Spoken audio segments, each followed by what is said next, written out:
छुट छुट्टी हुई तो वो दोनों बातें करती बाहर निकली थी। इरम उस बाय बोलती अपनी गाड़ी की तरफ बढ़ गई थी। जरताज वहीं खड़ी थी। जारुन गाड़ी में बैठा उसका इंतज़ार कर रहा था। वो गाड़ी की तरफ जाने की बजाय रिक्शा की तरफ बढ़ गई थी। जारुन ने उसे रिक्शा की तरफ जाता देख तेज़ी से गाड़ी से उतरकर उसके सामने आया। जरताज, गाड़ी में बैठो, उसने हल्की मगर सख्त आवाज़ में कहा था, मगर जरताज उसे अनसुना किए उसके पास से गुजरने लग गई। जारुन फिर उसके सामने आया था। जरी, मैं तुमसे बहस करने के मूड में नहीं, शराफत से गाड़ी में बैठो, जाकर तमाशा मत बनाओ, उसने गाड़ी की तरफ इशारा करके उसे कहा था। वो चुपचाप गाड़ी की तरफ बढ़ गई थी। जारुन भी उसके पीछे गाड़ी की तरफ आया था। उसने जरताज के लिए फ्रंट सीट का डोर खोला तो चुपचाप बैठ गई थी। जारुन ने भी अपनी निशित संभाली और गाड़ी घर के रास्ते पे डाली थी। ये क्या तमाशा था? अभी जब तुम फिर से लगाने चली थी, जब पता था मैं तुम्हारा गाड़ी में वेट कर रहा हूँ, तो क्यों मेरा पारा हाई करती रहती हो तुम? थोड़ी देर खामोशी के बाद जारुन बोला था। उसे अभी भी उसकी थोड़ी देर की पहले की गई हरकत पे गुस्सा आ रहा था। कैसे वो उसे इग्नोर करके रिक्शा की तरफ बढ़ी थी। जरताज गेट खोलने लग गई थी जो कि लॉक था। खोलो दरवाज़ा, नहीं जाना तुम्हारे साथ मुझे, खोलो, वो चिल्ला रही थी। दोनों अपनी ट्यून में वापस आए थे। आज ये दरवाज़ा नहीं खुलने वाला, तुम घर मेरे साथ ही जाओगी, चुप करके बैठ जाओ, वो बड़े आराम से गाड़ी चलाता हुआ सामने देखता बोला था। जरताज कुर्ती चुप करके बैठ गई। रात के खाने के बाद सब बड़े अपने कमरों में जा चुके थे। वो तीनों टीवी लाउंज में बैठे उस वक्त अपना फेवरेट कॉमेडी शो देख रहे थे। चाय का मग हाथ में थामे तीन हंस रही थी। हमेशा की तरह जारुन की भी एंट्री हुई थी वहाँ पे उनके प्रोग्राम में खलल डालने। पहले तो जरताज उसे देखते ही रिमोट अपने कब्ज़े में ले लेती थी, मगर आज उसने ऐसा नहीं किया था। खामोशी से अपनी जगह पे बैठी रही। सोफे पे वो तीनों बैठी थी लाइन से, रूहा, फिर जोया, फिर जरताज। जारुन को देखते जोया ने उसे खड़े होकर जगह दी थी बैठने के लिए। जोया, 1 कप कॉफ़ी प्लीज़, जारुन बैठता बोला। ओके। जोया किचन में चली गई, जबकि जारुन जोया की खाली जगह पे बैठ गया। जरताज टीवी में नज़रें गाड़े बुत बनी बैठी थी। जारुन ने रिमोट उठाकर चैनल चेंज किया। स्पोर्ट चैनल लगाया था, जिससे जरताज को सख्त चिढ़ थी। जरताज खामोश रही, फिर भी वैसी ही पोजीशन में बैठी रही थी। रोहा ने जरताज की चुप्पी देखकर जारुन के कंधे पे कंगनी रखी, उसके कान पे के पास आया होकर बोली थी, ब्रो, ये जरी क्यों चुप है? वो कोई रिएक्शन क्यों नहीं दे रही आपकी किसी बात का? तुम्हारी बेइज्जती के सर पे चोट तो नहीं आ गई? बेचारी की याददाश्त चली गई हो, या फिर उसे अकल आ गई हो? बड़ों की रेस्पेक्ट करनी चाहिए, जारुन ने भी राजदारी के अंदाज में हल्की आवाज़ में कहा, जो जरताज के कानों से मख्फी ना थी। जरताज जल भुनकर उठी थी, वहाँ से बिना कुछ बोले वहाँ से पैर पटकते निकल गई थी।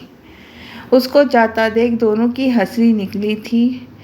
रोहा अब सीरियस हुई थी। भाई, सच सच बोले, क्या बात हुई आप दोनों में? कॉफ़ी? जोया कॉफ़ी लेकर हाजिर हुई थी। जारुन ने उसे बगौर देखते कॉफ़ी थामी थी। वो वहाँ रुकी नहीं थी, उसे कॉफ़ी देते ही चली गई थी। आज पहली बार जारुन ने जोया को गौर से देखा था। बुझा बुझा सा चेहरा, वीरान आँखें, ज़बरदस्ती मुस्कुराहट सजाए होंठ, और उसे अपने बिहेव पर शर्मसार सा हुआ था। भाई, रोहा ने उसका कंधा ज़ोर से हिलाया था तो वो अपने ख्यालों से बाहर आया था। क्या हुआ है? कहाँ खो गए? मैं क्या पूछ रही थी, उसका जवाब दे। कुछ नहीं, तुम जाओ यहाँ से, जारुन सख्त लहजे में बोला। रोहा डर के पीछे हुई थी। फिर जारुन को अपने रवैये का एहसास हुआ तो आराम से वह बोला, कुछ नहीं, रोहा तुम बेटा जाओ सुबह यहाँ से। जल्दी भी जारून उठना सबकी है, लहजे आँख में नहीं बोला। खुलेंगी तो रोहा लेट हो डर के जाऊंगी। पीछे हुई थी। फिर मुस्कुराकर जारून को उसकी अपने गाल रवैये का थपथपाई। एहसास हुआ तो आराम रोहा से बिना बोला, कुछ बोले वहाँ रोहा से बेटा उठकर सुबह चली जल्दी गई भी थी। उठना है, आँख नहीं खुलेंगी वो तो वहीं लेट हो बैठा जाऊंगी। सोचता रहा। वो मुस्कुराकर हमेशा से उसके अपने गाल भाई की साइड थपथपाए। लेता आया था। रोहा उसे बिना रोहान कुछ ही ठीक बोले लगा वहाँ से था। उठकर चली उसने कभी गई। जोया के बारे में सोचा ही नहीं था। ज्यादती तो जोया के साथ भी वो हुई है। वहीं बैठा अगर सोचता कसूरवार रहा। वो रोहान हमेशा नहीं से है अपने तो भाई की कसूर साइड जोया का भी लेता आया नहीं था। है। ये रोहान वक्त का जो तकाजा आया था। था, हालात ही रोहान कुछ उसे ऐसे थे। रोहान ही एक तरफ ठीक दादा लगा की था। जिद तो उसने दूसरी कभी तरफ जोया के पोते बारे की में जिद। सोचा ही नहीं था। जोया बन चुकी ज्यादती है तो रोहान जोया के के नाम साथ के ही साथ, हुई है। मगर अगर रोहान कसूरवार वो तो अब भी रोहान आज़ाद है नहीं और है एक तो लड़की कसूर के जोया साथ का भी रिलेशन नहीं में है। भी है। रोहान ये ने वक्त कई का बार जारून तगाजा से था। भी जिक्र हालात ही किया था कुछ किसी ऐसे थे। लड़की एक का तरफ दादा कि वो की उससे जिद तो शादी दूसरी तरफ करेगा। पोते की जिद। जारून का सोच सोचकर जोया सरदर्द बन बढ़ता चुकी है जा रहा रोहान था। के उसे नाम के मसले साथ, का मगर हल रोहान निकालना तो अभी भी होगा, आजाद है। वरना एक रोहान लड़की की के जिद साथ इस घर को रिलेशनशिप में बिखेर भी कर रख है। देंगी। रोहान ने जारून की कई पढ़ाई बार मुकम्मल जारून से हो जिक्र चुकी भी थी। किया अब था वो अपने लड़की का, वालिद का वो उसी से बिजनेस शादी ज्वाइन कर करेगा। चुका था। वो बहुत अच्छे से सब काम जारून का संभाल सोच चुका सोच कर था। सर आलम दर्द साहब बढ़ता बहुत जा खुश रहा थे। था। इस जारून से मसले का पिछले हल 6 निकालना महीने में होगा, जारून वरना ने रोहान की जिद उनका इस घर को बिखेर सारा के रख कारोबार देगी। संभाल लिया था। जारून वो की बहुत पढ़ाई अब अच्छे तरीके मुकम्मल से हो सारे चुकी काम थी। को वो मैनेज अब कर अपने रहा वालिद था। का बिजनेस ज्वाइन कर जरता जब चुका था।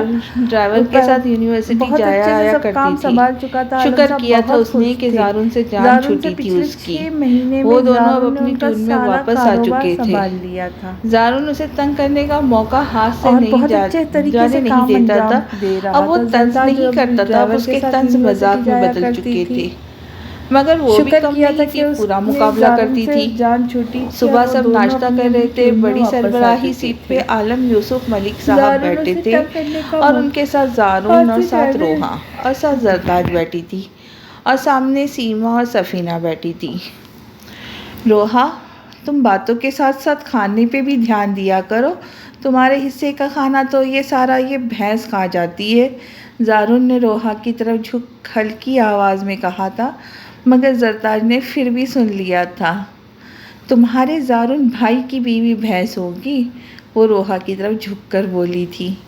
जारून सीधा होकर चाय के सिप लेने लगा था। जरताज की बात उसने भी सुनी थी, मगर आलम साहब को देखते चुप हो गया था। जोया सबको नाश्ता सर्व करके किचन में जाने लगी थी। जारून ने रोका था उसे। जोया, तुमने नाश्ता नहीं करना? मैं बाद में करूँगी, अभी बस चाय ही पीऊँगी, वो मसनूई मुस्कुराहट के साथ बोली थी और किचन में चली गई। सबके साथ कम ही बैठती थी, वजह उसकी सास थी। रोहान ने साफ साफ आने से इनकार कर दिया था। अब उनका पारा जोया को देख मज़ीद हाई हो जाता था। जारून को बहुत अफसोस था, मगर वो समझा नहीं पाता था अपनी माँ को। जरताज नाश्ता करके उठ चुकी थी, बैग कांधे पे डाला। ओके मामा, मैं चलती हूँ। अपनी मामा से प्यार लेने के बाद वो अपने ताया आलम साहब के पास आई। उन्होंने भी उसके सर पर हाथ रखा। जीती रहो मेरी बेटी, मगर बेटा आज ड्राइवर नहीं है, वो किसी काम से गया हुआ है छुट्टी लेकर। तुम्हें इट्स ओके ताया अब्बू, मैं चली जाऊंगी ऑटो से, उनकी बात काटकर फ़ौरन बोली थी। जारून खामोशी से चाय के सिप ले रहा था। ऑटो वाली बात सुनकर उसे गुस्सा आया था। सफ़ीना के कड़े तेवरों को देखकर जरताज की ज़ुबान को ब्रेक लगी थी। बेटा तुम्हें जारून छोड़ आएगा यूनिवर्सिटी, बट डैड मुझे ऑफिस से देर हो जाएगी, जारून ने बहाना बनाया था।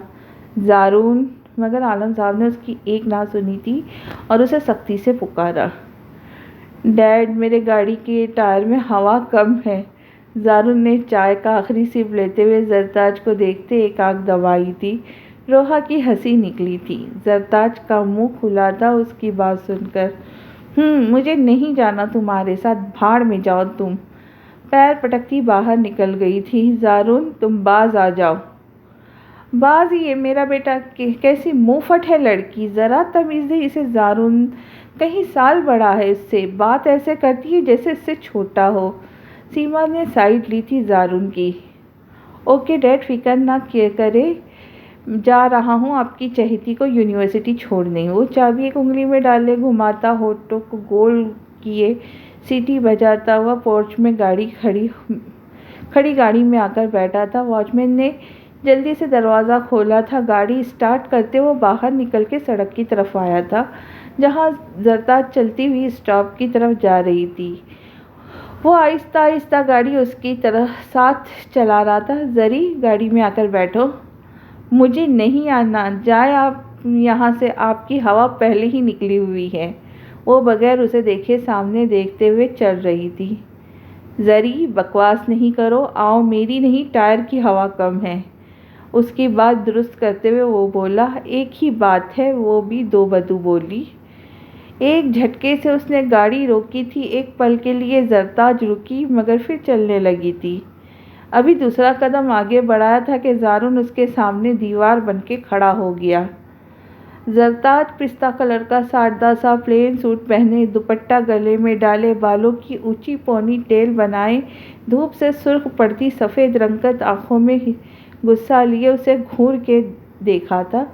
ग्रे कलर के 3 पीस सूट पहने, अपनी तमाम तर वजाहत लिए वो उसके सामने खड़ा था।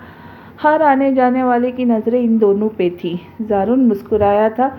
उसके भरी भरी गाल खींचे थे। वो ऐसा बचपन में किया करता था उसके साथ। ज़ारुन के उसके फूले फूले गाल बहुत पसंद थे। वो उसके ऐसा करने से रोने लग जाया करती थी। डियर कज़िन, तुम्हें मेरी बात समझ नहीं आ रही क्या? तुम, वो उंगली उठाए गुस्से से बिफरी। उसे आज भी उसकी ये हरकत पसंद नहीं आई। वो आगे कुछ बोलती कि आलम साहब अपने गाड़ी में बैठे उसे नज़र आए थे और वो चुप कर गई थी, खामोशी से गाड़ी में आकर बैठ गई थी। ज़ारुन जब मुड़ा तो उसकी नज़र भी अपने बाप आलम यूसुफ मलिक पर पड़ी तो हल्का सा मुस्कुराया था और गाड़ी में बैठकर चुपचाप गाड़ी स्टार्ट कर दी। आलम साहब गाड़ी की पिछली सीट पर बैठे इन दोनों की फिल्म मुलाहिजा फरमा रहे थे जो अभी शुरू होने वाली थी मगर उन्हें देखकर ख़त्म हो गई थी। गाड़ी चलाओ ड्राइवर, पता नहीं ये कब सुधरेंगे। मैं इन दोनों के लिए कुछ और सोच कर बैठा हुआ हूँ मगर ये उन्होंने नफ़ी में सर हिलाया था। ज़ारुन खामोशी से गाड़ी चला रहा था और वो मुंह फुलाए विंडो के पार देख रही थी। चुप करके गाड़ी में बैठ जाती। डैड कैसे देख रहे थे। अब ऑफिस में क्लास लगेंगी, हर बात का बतंगड़ बनाना होता है। मैं बतंगड़ बना रही हूँ या तुम बनाते हो? चिढ़कर बोली थी। मैंने क्या किया? हाँ, उसने उसकी तरफ देखकर आईब्रो उचकाए थे। तुमने मुझे भैंस कहा था, वो नाराज़गी से बोली थी। और तुमने भी तो मेरी बीवी को भैंस कहा था। हाँ होंगी तो क्या अभी वो बेचारी आई भी नहीं मेरी लाइफ में और तुम उसकी दुश्मन अभी से बन गई? हाँ, आई भी नहीं, पता नहीं कितनी ही होंगी बेचारियाँ। वो बिल्कुल स्लिम स्मार्ट खूबसूरत जोया जैसी होंगी। वो हल्का सा मुस्कुराया था। स्लिम स्मार्ट, बड़े को तो जोया पसंद नहीं, तुम्हें वैसी चाहिए, ड्रामेबाज। उसकी आंखों में चुभन सी हुई थी। अपने आंसू ज़ारुन से छुपाने की कोशिश की थी। तुम क्यों रो रही हो? तुमसे भी कोई ना कोई तो शादी करेगा ही। ज़ारुन को उसकी बात बिल्कुल भी पसंद नहीं आई थी मगर फिर भी वो बात बदल गया था। कोई ना कोई? मुझे क्या हुआ है? तब मोड़ लेने सड़क पर गड्ढा था। जरताज की तरफ से गाड़ी कुछ नीचे की तरफ हुई। ज़ारुन ने बड़ी महारत से गाड़ी उस गड्ढे से बचाई थी और गाड़ी बैलेंस हो गई और अपने माथे से मखमली पसीना साफ किया तो जैसे बहुत मुश्किल से उसने ये काम कर रखा। उफ, कम खाया करो, मेरी मानो तो डाइटिंग शुरू करो आज से ही, वरना। और गाड़ी यूनिवर्सिटी गेट के पास रुकी थी और वो एक लम्हे को भी ड्राइव किए बगैर फौरन गाड़ी से निकली और जोर से दरवाज़ा मारा था। गुस्से का साफ इजहार था। ज़ारुन ने जोर से कहकहा लगाया था जो ज़री को साफ सुनाई दिया था। दरखास्त क्लास आकर बेंच पे जोर से किताबें रखी थी और लाल टमाटर चूड़ों लिए बैठी थी। किरण जो उसे ही देख रही थी उसकी कार्रवाई देखकर अंदाज़ा लगा के बोली थी, लगता है आज ज़ारुन के साथ आई है, मुझे भी सुबह सुबह मुझे खराब हुआ है। दिल करता है कि जान से मार दूं। क्या मैं इतनी मोटी हो गई हूँ? सुबह सुबह मुझे भैंस बोल दिया और डाइटिंग का मशवरा भी मुझसे दे दिया। नीरज ने मुँह पे हाथ रखकर अपनी हंसी कंट्रोल की थी। जरताज ने गुस्से से उसके मुँह कमर पर मुक्का जड़ा था। तुम मरोगी किसी दिन मेरे हाथ से, बाज आ जाओ। ओके बस रिलैक्स। किरण अपनी हंसी कंट्रोल करके सीरियस होने की कोशिश की और फिर टीचर क्लास में आ गई। वो दोनों सीरियस होकर लेक्चर लेने लगे थे। ज़ारुन ऑफिस में आया तो सब वर्कर उसे गुड मॉर्निंग कहने लगे और वो हाथ हिलाकर अपने ऑफिस की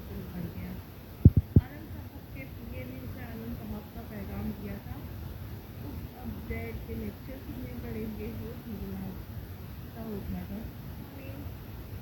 डोर पे नॉक करके ज़ारुन अंदर आया था। आलम साहब फाइल का मुआयना करने में मसरूफ थे। ज़ारुन को देखते ही अपनी ऐनक उतार कर टेबल पर रखी और फाइल रख दी थी और पूरी तरह ज़ारुन की तरफ मुतवज्जा हुए। ज़ारुन भी दोनों हाथ पॉकेट में डाले नजरें झुकाए खड़ा था। ये सब क्या है ज़ारुन, क्यों बच्ची को तंग करते रहते हो? डैड, मैं उसे तंग नहीं कर रहा था, बल्कि उसे गाड़ी में बैठने का बोल रहा था और उस मोहतरमा ने जिद लगाई हुई थी कि नहीं बैठना। हाँ, तो पहले तुमने उसका मजाक उड़ाया था। डैड, अब बस अपनी भतीजी की साइड दिया करे, कभी मेरे डैड भी बनकर सोचा करे। जेलसी हुई थी ज़ारुन को।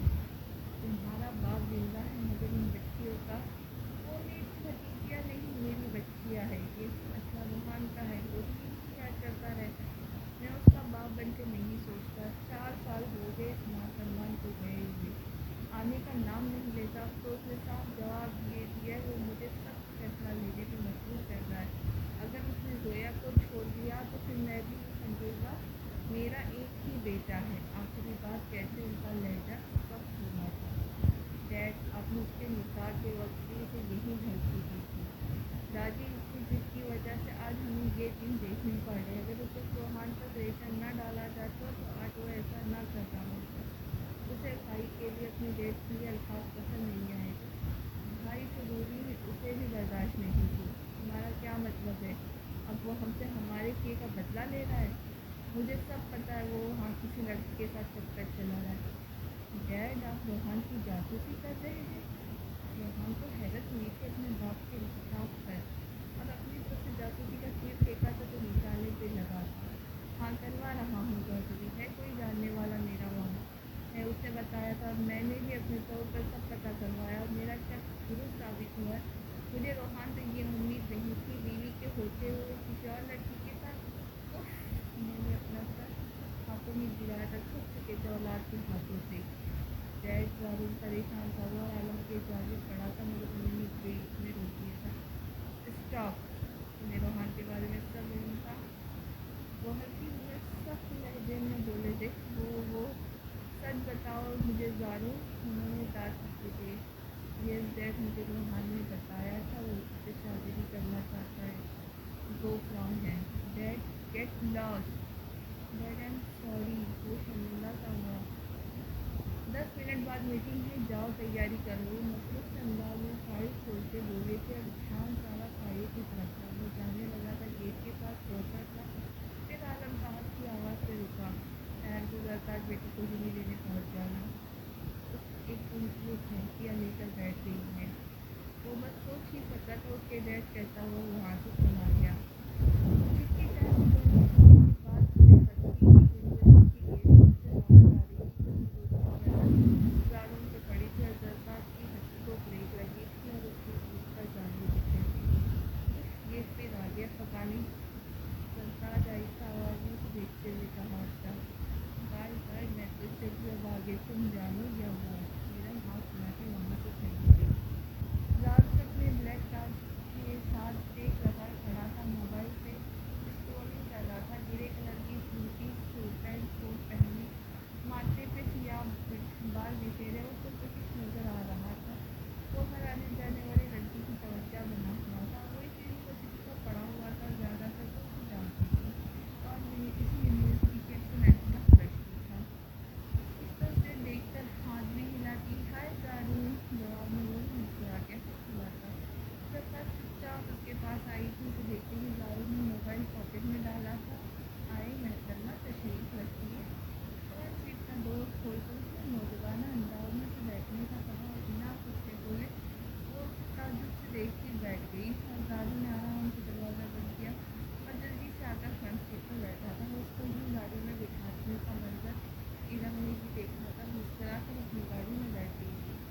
चुपचाप गाड़ी चला रहा था। सरताज भी चुप बैठी है। गाड़ी घर के दरवाजे के अंदर दाखिल हुई थी। इससे पहले कि सरताज उतरती है, ज़ारुन ने जल्दी से उतरकर सरताज की तरफ का दरवाज़ा खोला था। ऐसे क्या देख रही हूँ, जल्दी से नीचे उतरो। सरताज उतर गई तो ज़ारुन ने फिर से आराम से दरवाज़ा बंद किया। सरताज अभी खड़ी से घूर रही थी कि क्या हुआ?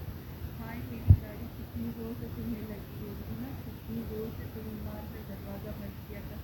और टायर में बेचारा फिर से हवा निकल गई। दारू बड़ी प्यार से गाड़ी के कागज की बात करना। लता जब उठेंगी उसके लिए गाड़ी का दरवाज़ा खोलना बंद करना समझ में आया। मुझसे तो उसने उसका बाजू हाथों उसने से पकड़कर अपने सामने किया था। यू इडियट, भाड़ में जाओ, तुम्हारे भाड़ में तुम्हारी कार। मामा मामा, मैं दारू नहीं बोलता कि गोया की चीखने की आवाज़ आई और दोनों एक साथ अंदर की तरफ भागे थे। गोया अपनी माँ के पास बैठे थे, जोर जोर से चीखकर बुला रही थी। सकीना अपने बिस्तर से बेहोश पड़ी थी। दारून पहले पहुंचा था कमरे में। क्या हुआ, रो रहे हैं? उसकी नज़र सकीना पर पड़ी। चाची चाची उठे। दारून ने उनके गाल उठाए मगर वो बेसुध थी। जल्दी से उन्हें उठाया और गाड़ी की तरफ बढ़ा था। साथ गोया जरताज भी रोशनी के पीछे आई थी। सीमा भी बाहर निकली थी। सकीना को बेहोश देख के वो भी घबरा गई थी। क्या हुआ है मामा? मैं चाची के हॉस्पिटल ले जा रहा हूँ, आप इनको समझ। नहीं, मुझे भी साथ जाना है, दोनों ने एक साथ बोला था। डॉक्टर ने उन्हें फ़ौरन एडमिट कर दिया था, ट्रीटमेंट देना शुरू कर दिया था। डॉक्टर का कहना था उनका बीपी शूट कर दिया है, नॉर्मल नहीं हो रहा। जरताज और गोया दोनों बस रोए जा रही थी। दारू उनके पास खड़ा था, कितनी बेबस लग रही थी। इतने में डॉक्टर उनके पास आया। She is out of danger, now she is fine. आप वक्त पे उन्हें ले आए थे। एक रात उन्हें यहाँ रखा जाए। थैंक्स डॉक्टर, क्या आप हमसे मिल सकते हैं? दारू ने कहा, नहीं, ऐसी नहीं, जब लोग आएंगे तब तक अभी हम इजाज़त नहीं देंगे। डॉक्टर इतना कहकर चला गया था। तभी आलम यूसुफ साहब मलिक भी वहाँ आ गए थे। रात के 10 बज चुके थे। उन्हें वहाँ आ गई। डैड, आप इन दोनों को लेकर यहाँ से जाए, अभी मैं हूँ यहाँ चाची के साथ। तुम ठीक कह रहे हो दारू, चलो बच्चों घर चले। अब तुम लोगों का यहाँ रहना ठीक नहीं। नहीं नहीं नहीं नहीं, मैं नहीं जाऊँगी यहाँ मगर छोड़कर, गोया ने कहा। फिर जरताज भी बोली थी, ताया को मैं नहीं जाऊँगी। दोनों ने जाने से साफ मना किया। बच्चों जिद नहीं करते, चलो, हमने तुम्हें प्यार से कहा था। ताया अब्बू, आप गरी को ले जाओ, मैं मामा के पास रुकूंगी। नहीं, मैं नहीं जाना। तभी ने फिर से इनकार किया था। डैड, अभी आप चले, ये भी जाएगी आपके साथ, मैं लेकर आता हूँ उसे बाहर। आप बैठे गाड़ी में जाकर। अच्छा बेटा, आओ गरी बच्चे, शाबाश, मैं वेट कर रहा हूँ आपका। इतना कहते आलम साहब बाहर चले गए। चलो गरी, शाबाश, वेट नहीं करते। चाची बिल्कुल ठीक है, सुबह वो घर आ जाएगी। दारू ने प्यार से उसका बाजू पकड़ा उसे बाहर ले जाने के लिए। नहीं दारून, मामा को मेरी ज़रूरत है, मुझे उनके साथ रहना, मुझे कहीं नहीं जाना, प्लीज़। जरताज रोते हुए बच्चों की तरफ देखती थी। गरी, तुम घर जाओ, मामा ठीक है, गोया ने भी उसे समझाया। दारू ने उसे उसका बाजू पकड़े उसे बाहर ले आया। फिर गाड़ी के दरवाज़ा खोलकर उसे बिठाया था और आलम साहब ने ड्राइवर को गाड़ी चलाने की कहा। काफ़ी वक्त गुजर चुका था। दोनों पहुँच हुए बैठे हुए थे। गोया ने सर पर अच्छी तरह से दुपट्टा ओढ़ा हुआ था और जो सूरतें उसे गिरी थी वो सब पड़ रही थी। दारू ने पॉकेट से मोबाइल निकाला तो काफ़ी सारी मिस कॉल्स लगी हुई थी। नीचे साइड से आ गया था।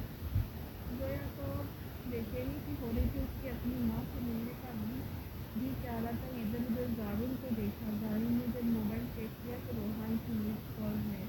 उसे बात करने के लिए साइड से आ गया। दूसरे रिंग पे फ़ोन अटेंड किया गया। अस्सलाम वालेकुम। वालेकुम अस्सलाम। यार, कहाँ पे, कब से मिस कॉल कर रहा, फ़ोन क्यों नहीं उठा रहे थे? रोहान ने कहा। वो भाई, मैं बिजी था इसलिए नहीं देखा। दारू ने माथा मसलते हुए कहा था। कहाँ बिजी था मेरा भाई? वो मैं। दारू ने कुछ बोलता गोया उसके पीछे आ खड़ी हुई और बोलने लगी। दारू में जाओ अंदर, गोया ने कहा। दारू ने उसकी आवाज़ सुनते उसकी तरफ मुड़ा। गोया की आवाज़ फ़ोन पे होती रोहान के कान से भी टकराई थी। 1 मिनट लगा था उसे जो आवाज़ पहचानी हुई। नहीं, अभी नहीं, तुम जाओ, बैठो, मैं आता हूँ। दारू ने फ़ोन कान में से हटाकर उसे जाने का कहा। लेकिन दारू ने गोया फिर से बोली थी और रोहान के कान में फिर उसकी आवाज़ गूंजी थी। मैं आ रहा हूँ, फ़ोन पे तो ज़रूरी बात कर रहा हूँ। वो फ़ोन दोबारा कानों से लगाया था और गोया वापस मिल गई। रोहान ने पहले अपनी घड़ी में टाइम देखा, फिर ऑस्ट्रेलिया पाकिस्तान टाइम का अंदाज़ा लगाया। पाकिस्तान में एक रात का 1 बज रहा है। हेलो। दारू रोहान को खामोश पाकर फिर से बोला। ये कौन थी? पर किसकी आवाज़ अभी मैंने सुनी? दारू खामोश रहा। उसे अपने भाई से इस सवाल की उम्मीद नहीं थी। मेरे पास इसे कोई भी हो, आपको क्या फ़र्क पड़ता है? फ़र्क पड़ता है, इस वक्त रात का 1 बज रहा है। गोया इस वक्त तुम्हारे साथ क्या कर रही है? रोहान गुस्से में जैसे होश खो बैठा था और अपने भाई से बगैर सोचे समझे क्या कुछ कह गया। हाँ तो यही कह रहा हूँ ना, कोई भी जोया या कोई एक बराबर है, वो बड़े तहम्मुल से बोला था। मेरी बीवी है। नहीं, आप तो नहीं मानते उसे बीवी। फिर उसका मेरे साथ होने से आपको क्या एतराज़? Shut up ज़ारून। रोहन का पारा मज़ीद हाई हुआ। इस वक्त रात को 1 बजे मैं आपकी मनकोहा के साथ अस्पताल में मौजूद हूँ। उसकी माँ की हालत काफ़ी ख़राब है और वो एडमिट है यहाँ। तो रात को इसको मैं अकेला यहाँ नहीं छोड़ सकता। आफ्टर ऑल बाहर मेरे भाई की भी कुछ लगती है, इसलिए मैं उनके साथ हूँ। मिस्टर, आपके पेशेंट को होश आ गया, एक नर्स दादी के पास आकर बोली। उस नर्स की आवाज़ रोहान ने भी सुनी थी। ओके नर्स, हम आते हैं। जारून को बहुत बुरा लगा था रोहान का ही उस पर शक करना, इसलिए बड़े तहफ़्फ़ुज़ से रोहान का तंबिया से जारून को फ़ोन कट करके पॉकेट में डालकर जोया की तरफ बढ़ गया। Hello hello. Jarun phone cut कर चुका था। शिट, मैंने ये क्या कह गया जारून से? वो क्या सोचेगा मेरे बारे में? रोहान ऑफिस में बैठा था, वो अभी आया था तो फिर जारून से बात हुई, मगर अब जो हो चुका उसे लेकर डिस्टर्ब था। सुबह 7:30 बजे थे ऑस्ट्रेलिया में इस वक्त। तभी ऑफिस में वकार उर्फ विक्की की एंट्री हुई थी। उसे परेशान देखकर वो उसके सामने कुर्सी पर बैठा था। ओ की हुआ है? क्या हुआ है? सवेरे टेंशन हुआ पड़ा है और 10 मेनू की गले इस वक्त मेरे कैबिन में।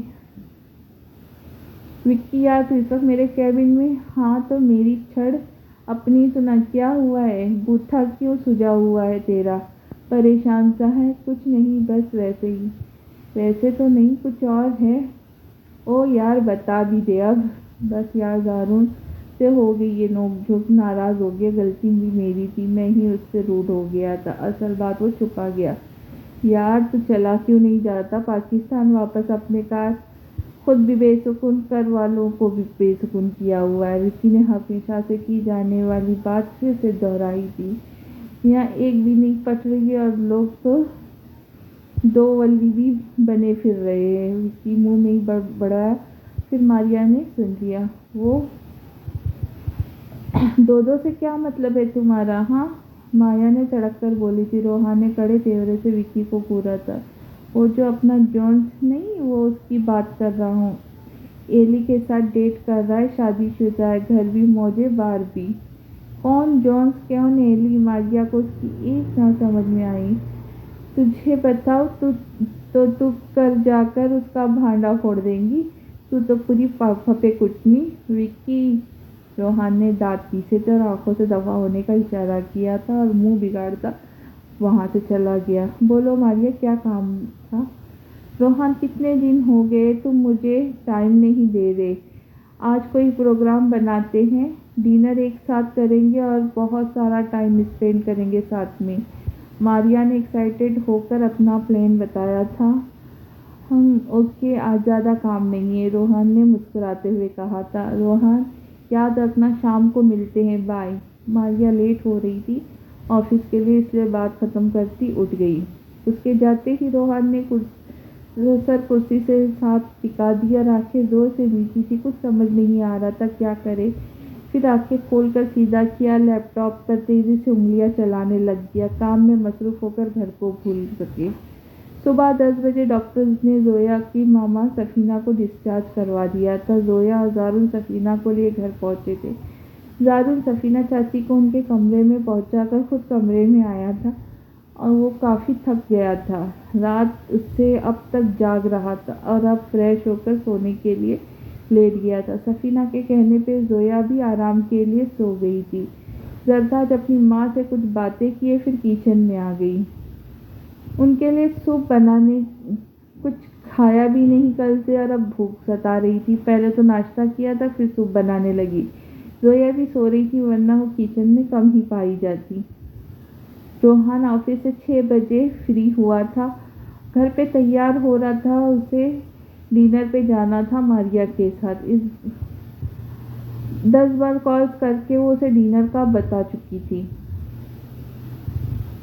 उसे अभी भी जारून की टेंशन थी। वो फ़ोन नहीं उठा रहा था। कितनी कॉल्स की थी उसने, एक का भी कॉल रिसीव नहीं की। अब 7 बजने वाले थे। मारिया की फिर से कॉल आ रही थी। उसने कॉल कट करके उसे मैसेज भेजा, आ रहा हूँ का तभी उसकी कॉल आना बंद हुई थी। तकरीबन आधा घंटे की ड्राइव के बाद वो होटल पे पहुंचा था। गाड़ी पार्क करके अंदर आया तो सामने टेबल पे मारिया नजर आई।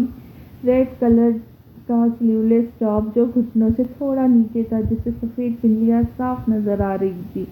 गले के आगे पीछे की गहराई उसके जिस्म का हिस्सा नुमाया कर रही थी। हाथ में पहना डायमंड का ब्रेसलेट उसकी सफ़ेद कलाई में खूब जच रहा था।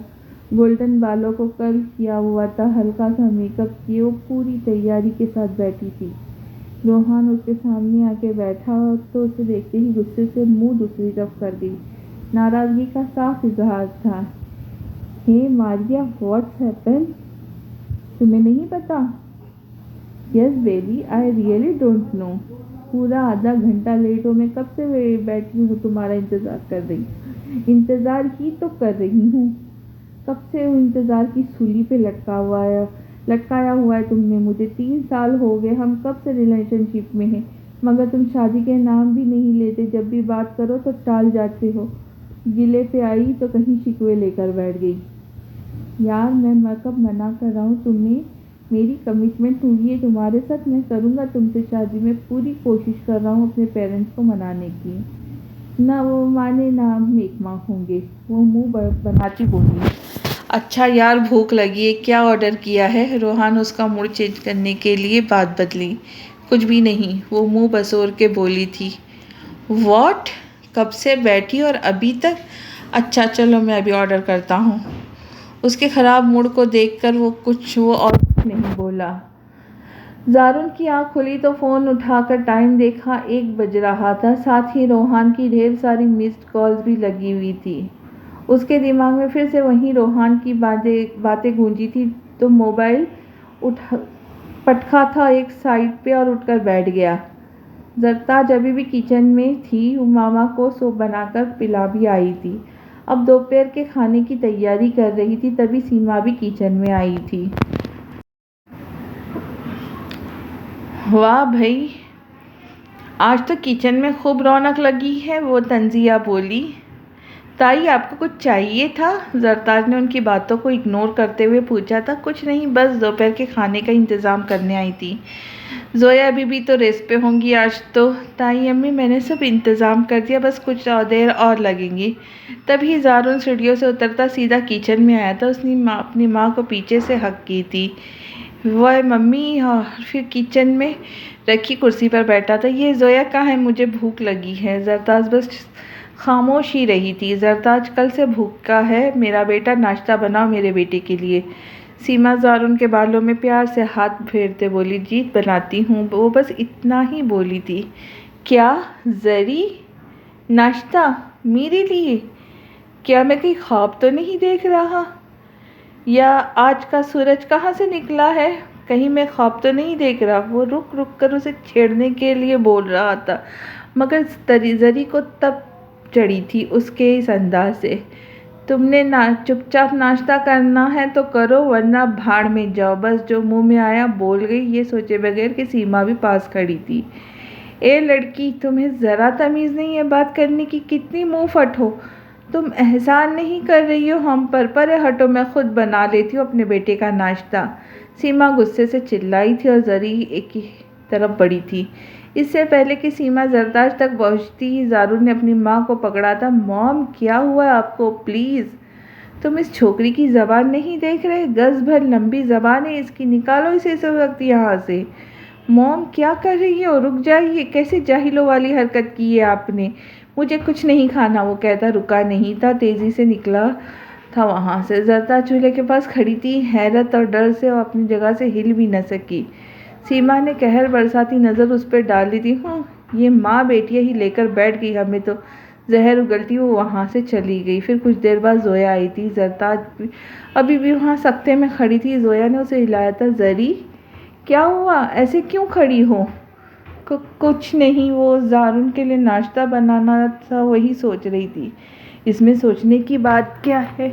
चलो पीछे हटो, मैं बनाती हूँ। जोया ने अपने से साइड पे किया और चूल्हे पे चाय का पानी चढ़ाया था और 7 ब्रेड रखे और अंडा फ्राई किया। तब तक चाय बन गई थी। उसने कप में डाला था। लो, नाश्ता तैयार है। जाओ उसे दे आओ। ट्रे उसके सामने की थी।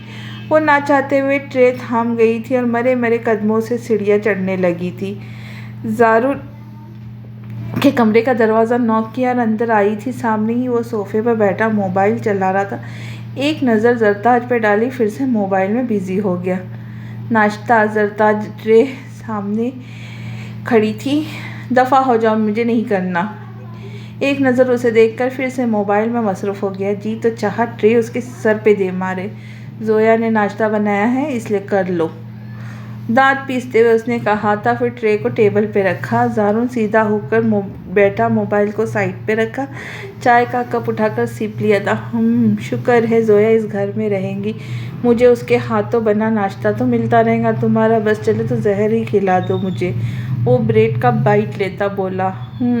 शुक्र ही करो बस तुम किसी दिन मैं ये कारनामा सर अंजाम दे ही ना दूँ। कमर पे हाथ रखे दांत पीसते हुए बोली, फिर तो तुम्हारी जल्दी से शादी करा के इस घर से चलता करना पड़ेगा। तुम बहुत ख़तरनाक इरादे लिए बैठी हो। जी नहीं, मुझे कहीं नहीं जाना, उसने नाक चढ़ाकर कहा। क्यों, सारी उम्र यहीं पर डेरे डालने का इरादा है क्या ज़ोया की तरह? क्या मतलब तुम्हारा ज़ोया की तरह? वो अभी भी वैसे खड़ी उसकी बिना बात समझे बास पुरस करने लगी। ज़ोया की तरह मतलब इस घर की बहू बनकर। रोहान का सिर्फ एक ही भाई है। ब्रेड का स्लाइस चाय में डुबोकर वो बड़े आराम से बोला था। जरताज का मुंह खुला ही रह गया उसकी बात सुनकर। ज़ारून के उसके एक्सप्रेशन देखकर बहुत मज़ा आ रहा था। वो पीछे होकर सोफे के साथ टेक लगाए टांग चढ़ाकर बैठा था। फिर बोला, इस वक्त इस घर में तो सिर्फ मैं ही अवेलेबल हूँ। उसकी बात समझती वो भड़क उठी थी। तुम जाओ भाड़ में, मेरे भी बाप का घर है, जब तक चाहूँ रह सकती हूँ। अपनी घटिया सोच अपने पास रखो। ज़ारून अभी भी मुस्कुरा रहा था। उसकी बात सुनते ही छत फाड़ कहा लगाया था। जरताज वहाँ एक सेकंड भी नहीं रुकी। उसके कमरे से निकलते ही अपने कमरे में आई थी, जो उसी फ्लोर पे था। जाहिल घटिया इंसान, समझता क्या अपने आप को? बिजली की खंभे को गले लगा लूँ, मगर इसे कभी भी नहीं। वो अपने आप ही बड़बड़ा रही थी, इधर उधर चक्कर काट रही थी। रोहा कॉलेज से आ चुकी, वो चेंज करने के लिए वॉशरूम से बाहर निकली तो जरताज से गुस्से से लाल टमाटर चेहरा लिए खुद से बड़बड़ा रही थी। क्या हुआ है जरी? रोहा उसका कांधा हाथ रख के उसे हिलाकर होश की दुनिया में वापस लाई। समझ कर के है अपने आप को, दांत तोड़ दूंगी उसे। जरी प्लीज़ बताओ, किससे झगड़ा हुआ है? कहीं ज़ारून था? नाम भी मत लेना उसका मेरे सामने, वरना उसका गुस्सा तुम पे निकल जाएगा। वो भड़क उठी। तो ये बात है, क्या कह दिया आखिर ऐसा जो ये कटी हुई? आज लगता है कुछ ज़्यादा ही हो गया। वो दोनों हाथ बांध के मुस्कुराती बोली, मुझे कहता है मेरी जल्दी शादी करने की पड़ेगी। मैंने कहा जी नहीं, मैं नहीं कहीं नहीं जाऊँगी। तो कहता सारी ज़िंदगी ही रहना है ज़ोया की तरह इस घर की बहू बनकर, इसलिए तो नहीं अवेलेबल हूँ। जरताज बिना ब्रेक लगाए बोलती चली गई। हाँ रोज़ हंसी तो दोबारा की तरह जैसे और साथ 2-3 तालियां बजाई। जरताज कुछ मुकाबले से 2-3 मारे रूम की बची। तुम मेरा मजाक उड़ा रही हो? रोहा ने उसे कुछ पकड़ा दिया था और अपनी हंसी को ब्रेक लगाने की कोशिश की। वैसे यार, अच्छा है ना तुम हमेशा के लिए इसी घर में? हाँ, गुड आइडिया यह है। बड़ी सी उसके पीछे भागी। रोहा ने वहाँ से भागते हुए आगे बढ़ी, दरवाजे पर रुक के बोली, वैसे इतना भी बुरा नहीं मेरा भाई। अब तक तो भागी जरी भी उसके पीछे कमरे में से बाहर निकलने लगी। रोहान ने भी शरारत से ज़ारून के कमरे का रुख किया।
पढ़ लो, मैंने तो नहीं देखा तुमको, और पढ़ लो, मैंने तो नहीं देखा तुम्हें पढ़ते।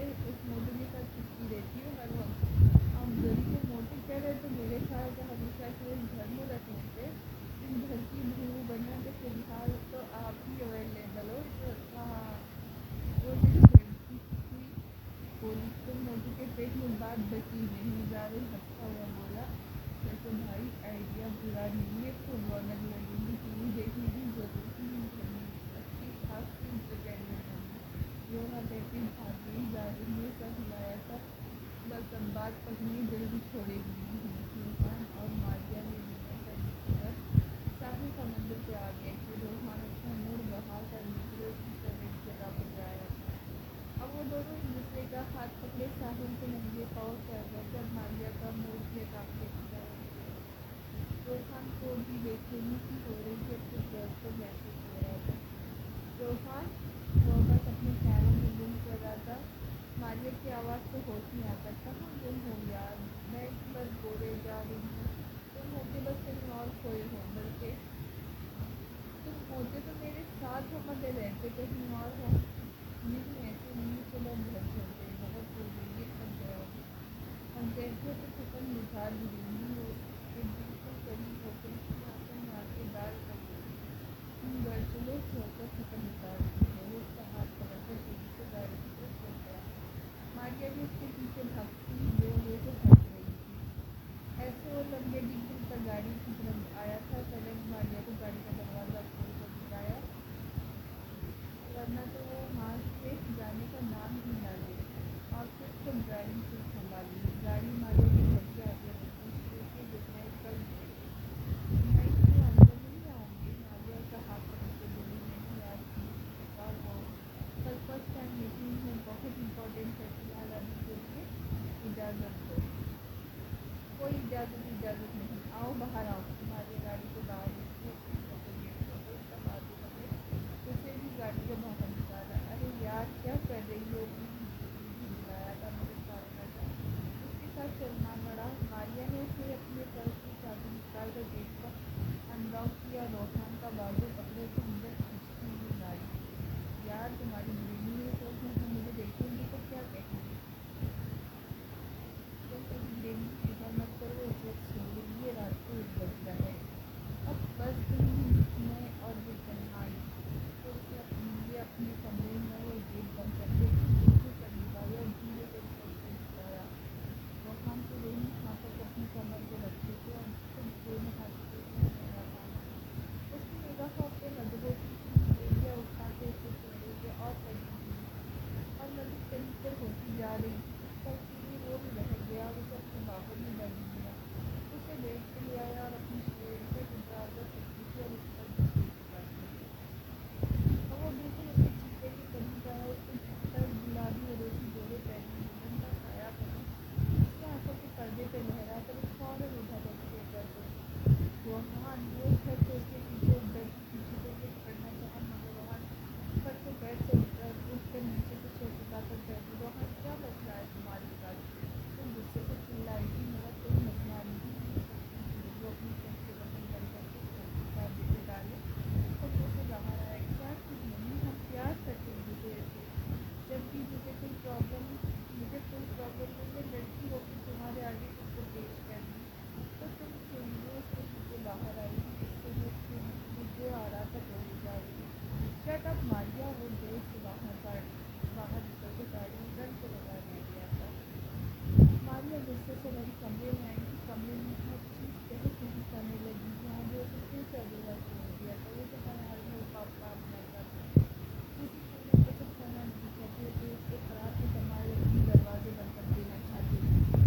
रोहन सीधा अपने फ्लैट में आया था और एक छोटा सा लग्जरी कोट अपने रूम में आके उसने कोट कुर्सी पर फेंका था, शर्ट के बटन खोला था, सिर्फ घुटन हो रही थी। दरवाजे सिगरेट और लाइटर लेकर बालकनी में आ गया था।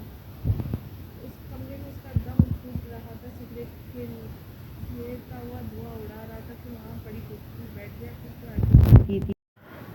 मगर फिर वही साया उसके सामने से लहराया था। निकाह के बाद तो उसे ठीक से उसने देखा भी नहीं, फिर भी वो उसके हवासों पे सवार हो जाती। वो उस बेनाम रिश्ते से जल्द से जल्द आज़ादी चाहता था, उसे अपनी ज़िंदगी से निकाल बाहर करे। मगर वो उसकी ज़िंदगी में थी कब जो उसे निकाल दे? मगर एक रिश्ता, चाहे वो कागज़ का ही क्यों ना, उसे जुड़ा तो है। बस एक ज़िद थी वो जो अपने बाप से लगा बैठा था, अनाथ थी जो उसके आड़े आ रही थी। मगर उसे बुरा क्यों लगा जब कल रात वो ज़ारून के साथ थी? किस हक से उसे अपनी बीवी कहा था? फिर क्यों वो मारिया के अब तक करीब नहीं जा सका जब वो उसके कोई ताल्लुक ही नहीं रखना चाहता? सारी रात धुआं उड़ाते उसकी रात कटी थी। इतवार का दिन था। सफीना भी अब उस पहले से काफ़ी हद तक ठीक थी। सीमा अब ज़ारून का रिश्ता अपनी बहन की बेटी शाइना के साथ तय कर देना चाहती थी, जिसके लिए उन्होंने अपने शौहर को तो मना लिया था। मगर ज़ारून अब भी ज़िद पर अड़ा था। आज सीमा की बहन शीना ने आना था अपनी बेटी के साथ। ज़रताज और ज़ोया किचन में दोपहर के खाने का इंतज़ाम कर रही थी। एक ख़ास हिदायत थी उनके लिए। दोपहर का इंतज़ाम उन्होंने करना था। किचन से मज़े मज़े के खाने की खुशबुएं आ रही थी।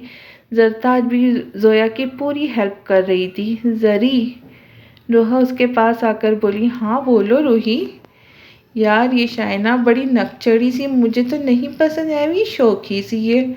हाँ वो तो मुझे भी पता है, कोई नई बात बताओ। ज़रताज जो सलाद काट रही थी मसरूफ़ सी बोली। नई बात है ना, वो उसके साथ जुड़कर मुंह बसर के बोली। अब बोलो भी, सस्पेंस क्यों क्रिएट कर रही हो? ज़री ने उसे कौनी मारकर कहा।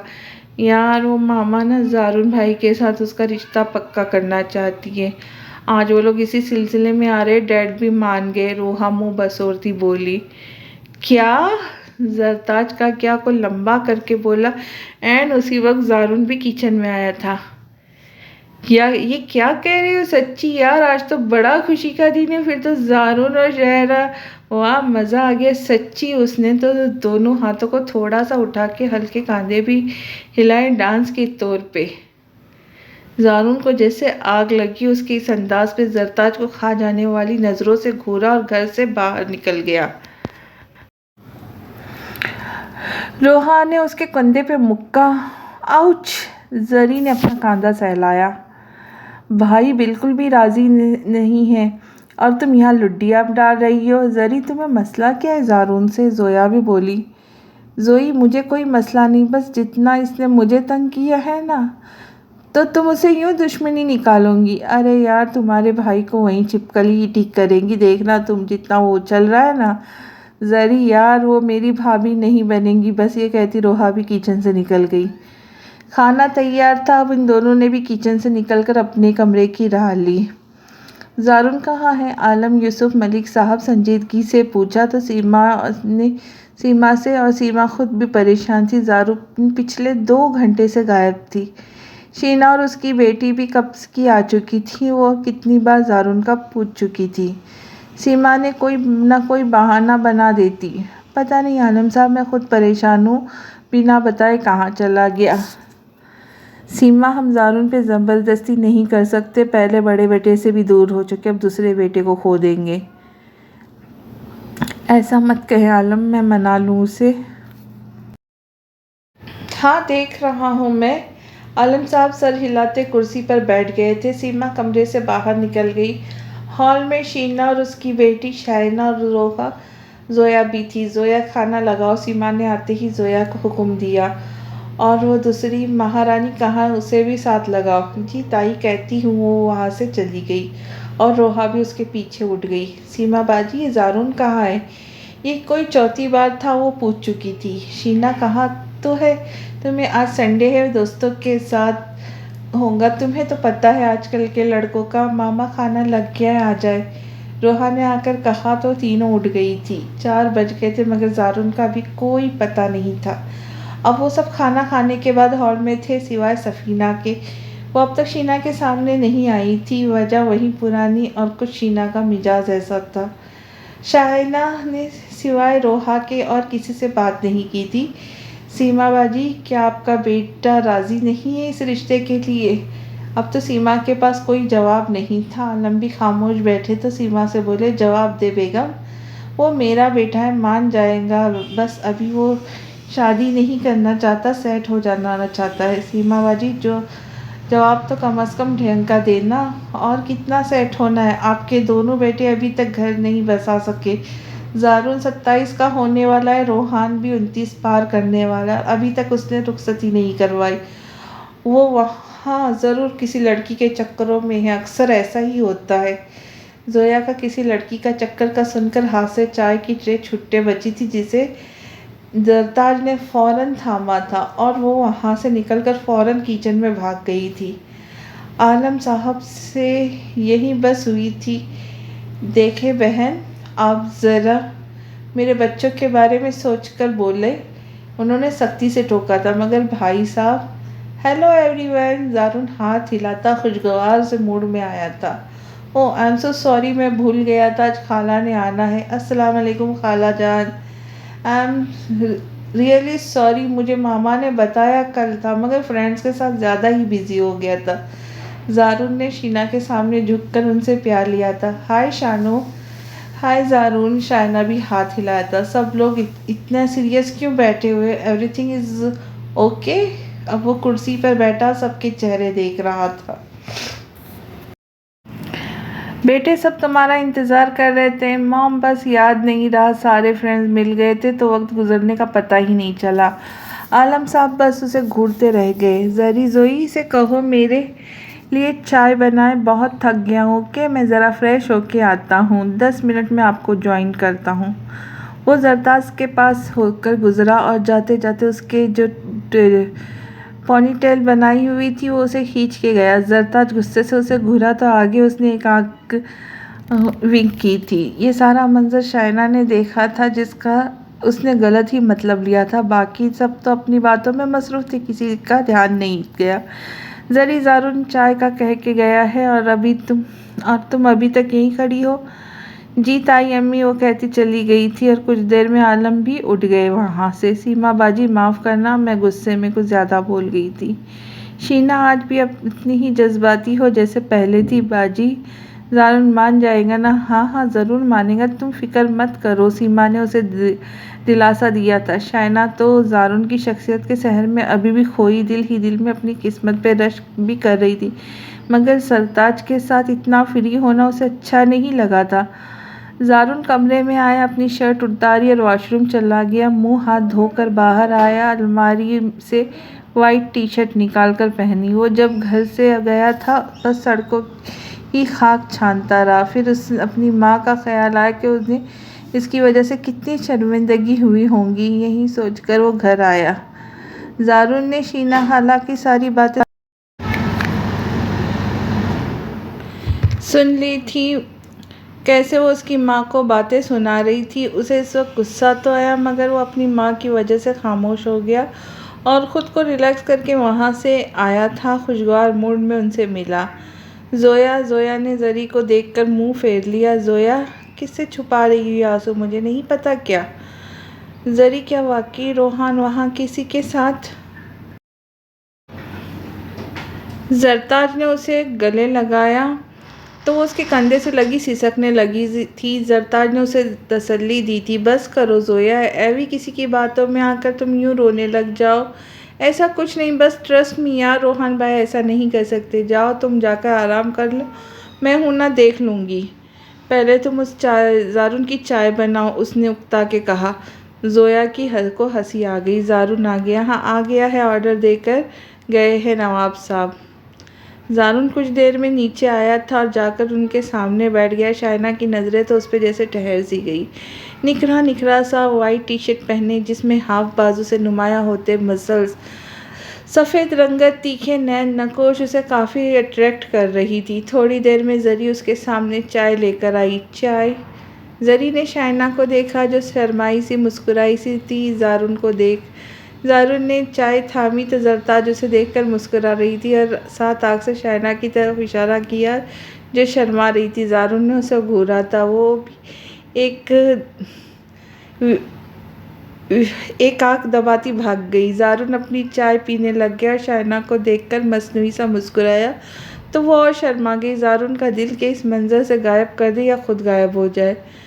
वो दोनों जा चुकी थी। रात के तकरीबन 11:30 हो रहे थे जब ज़ारुन किचन में आया तो ज़ोया भी किचन में मौजूद थी। तुम अभी यहीं हो, सोई नहीं? नहीं, बस जा रही। तुम यहाँ कुछ चाहिए था? हाँ चाहिए। क्या? तुम्हारी खोई हुई मुस्कुराहट। वो किचन में रखी कुर्सी पर बैठ गया तो वो मुस्नवी सा मुस्कुराई थी। हाँ हाँ हाँ, बहुत बड़ी ड्रामेबाज हो। तुमसे तो कम ही हूँ। क्यों भागे थे घर से आज? आखिर तुमने भी साबित कर दिया ना किसके भाई हो। ज़ोया जो बात मॉम कह रही है वो नहीं मान सकता। पर क्यों नहीं मान सकते? ज़ोया ने कहा, यार वो कुछ ज़्यादा एटीट्यूड में रहती है, खुद सरी है। अब ऐसा भी नहीं, सभी लड़कियां आजकल ऐसी ही होती है। मगर तुम तो नहीं हो। तुम्हारी ये बात मुझ पर ही क्यों आकर रुक जाती है? मान जाओ ना प्लीज़। शायना को तुम जैसे बनाओगे वो वैसी बन जाएगी, अपने अच्छे बिहेव से। तुम्हारे पेरेंट्स कल कितने परेशान हुए थे। चलो भाभी साहिबा, आप कहती है तो मान जाते हैं, मगर आपको गारंटी देनी होगी बस। मैं गारंटी देती हूँ शायना की, बस। चले फिर कॉफ़ी बनाए हमारे लिए अच्छी सी, कल ही मैं मॉम को ओके बोल दूँगा। ये हुई ना बात। ज़ोया खुल के मुस्कुराई थी दिल से। हाँ, यही चाहिए थी आपकी मुस्कान। बातें कम बनाया करो। ज़ोया कॉफ़ी बनाने लगी थी, तभी ज़ारुन का फ़ोन बजने लगा। हेलो। थैंक्स ज़ारुन, तुमने फ़ोन उठाया। मेरे कितने दिन हो गए बात नहीं कर रहे थे। सॉरी मेरे भाई, पता नहीं मैं क्या बोल गया था, मैं खुद शर्मिंदा हूँ। इट्स ओके, बस वो लफ्ज़ी जवाब दिया। तुम सो तो नहीं गए थे? रोहान ने पूछा। नहीं साहब, मैं इस वक्त किचन में हूँ, आपकी बेगम के साथ कॉफ़ी बना रही है मेरे लिए, बेगम पर ज़ोर देकर कहा। ज़ोया मग में कॉफ़ी डाल रही थी। एक पेपल के लिए उसके हाथ रुके थे। ज़ोया कॉफ़ी का कप उसके सामने रखा और जल्दी से चली गई।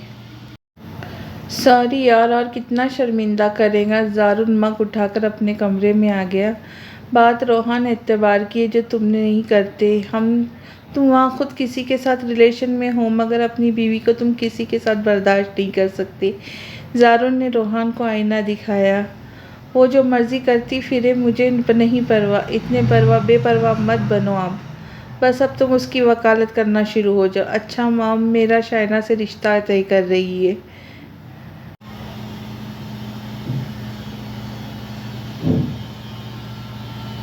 व्हाट? फिर क्या तुम राज़ी नहीं थे? फिर कैसे कर रहे हो रिश्ता?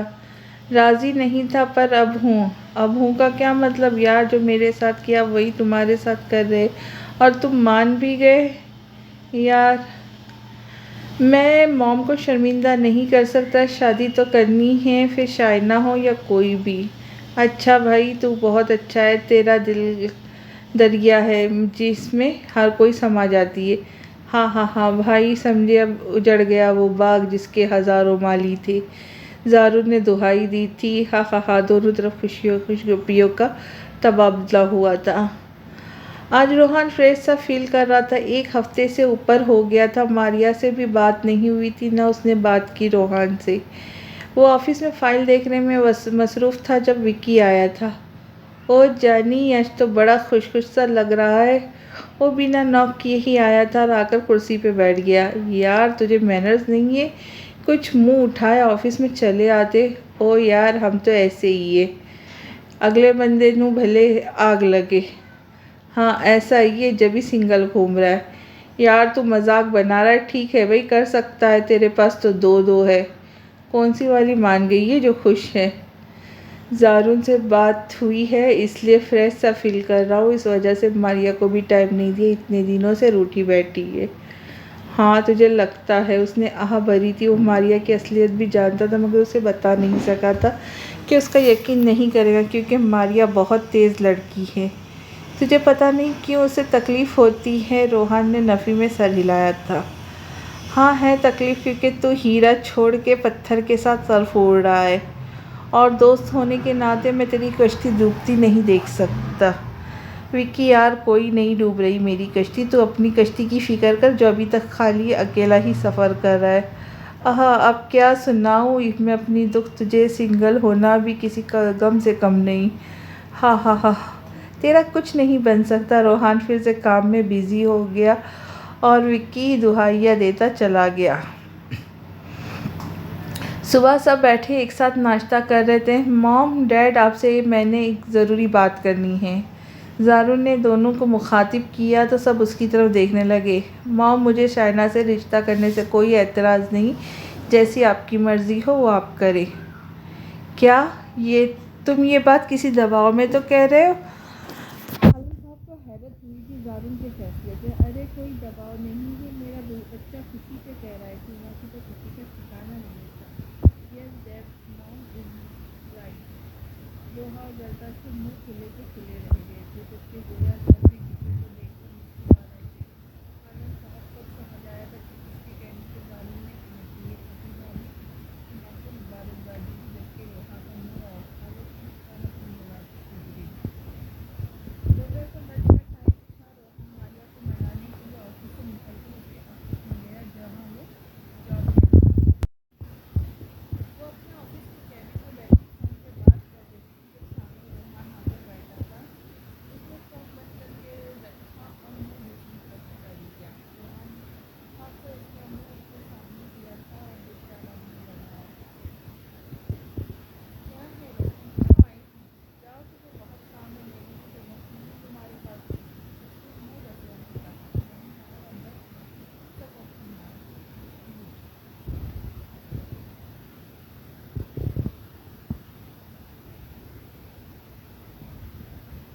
सच्ची?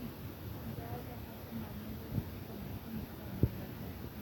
रोहन उसके साथ वक्त खैर उसके पास फुटपाथ पर बैठा और बाजू की स्क्रीन पर उसके अपने चेहरे के साथ लगा लिया था। मारिया भी एक कमरे में बाजू उसके लिए खा रही थी।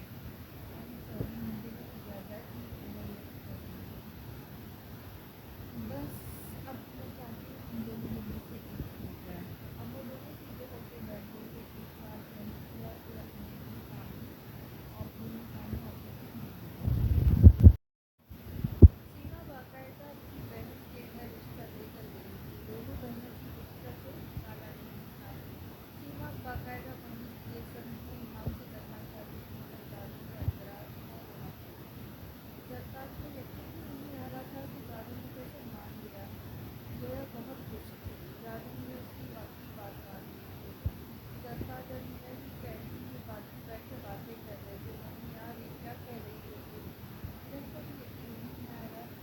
सच कह रही हूँ, हैरान तो मैं भी हूँ, मगर खुश भी हूँ। अब आए ना मज़ा, बड़ा हो चुका था अपनी ज़िंदगी में। बैठ के बिरयानी का वीडियो बनाता था, जोया जैसी चाहिए कंटेंट मिली। हाँ हाँ हाँ, बड़ा मज़ा आएगा सब चक्कर में। वो जरदार खुश होकर बोले थे, जब तो मुँह बना था, उसके मुँह लटका हुआ था। जरदार से मालूम क्या हुआ? ज़ारून किसी और का हो रहा है, उसने रोने वाले अंदाज में कहा।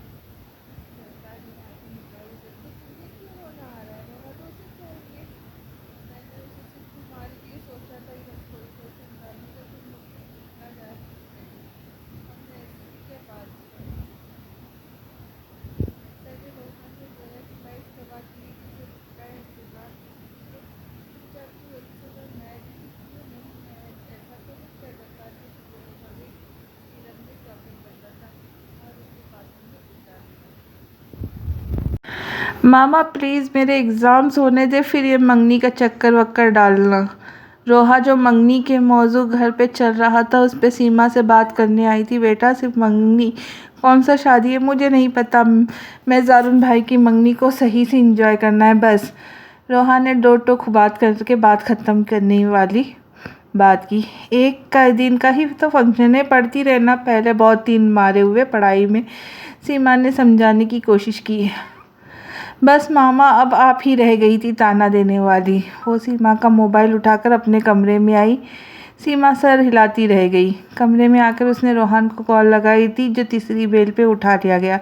अस्सलाम वालेकुम। रोहान, जो मारिया के साथ इस वक्त सिडनी के बड़े रेस्टोरेंट में डिनर कर रहा था, फ़ोन रिंग हुआ था। उसे मोबाइल देखा तो मामा कॉलिंग आ रही थी।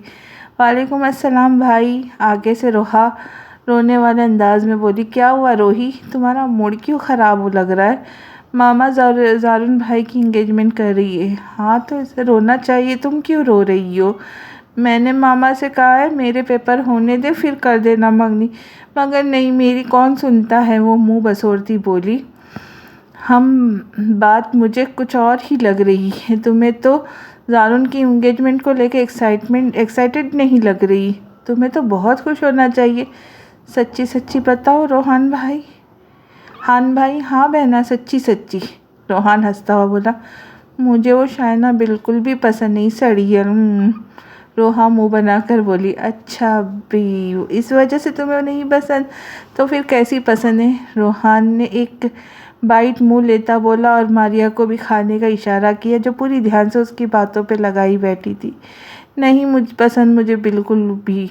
जोई भाभी बहुत अच्छी है और जारून भाई को भी वो ख़ास नहीं पसंद है, उन्हें भी जोई भाभी पसंद है। रोहा ब्रेक लगाई बोलती चली गई। रोहान उसकी आखिरी बात पे खाना खाते खाते हाथ रोककर उसने चम्मच प्लेट में दे मारा था और ख़ुद को कंट्रोल करने लगा था। उसे पता नहीं तेज आने लगा था और फ़ोन काट दिया। हेलो हेलो, फ़ोन कट गया। रोहा फ़ोन को देखते कहा था, रोहान क्या हुआ? मारिया, उसका बिहेव अजीब सा लगा था। नथिंग, चलो तुम्हें घर छोड़ाऊँ। वो खड़ा हो गया और बगैर उसे देखे बाहर आ गया।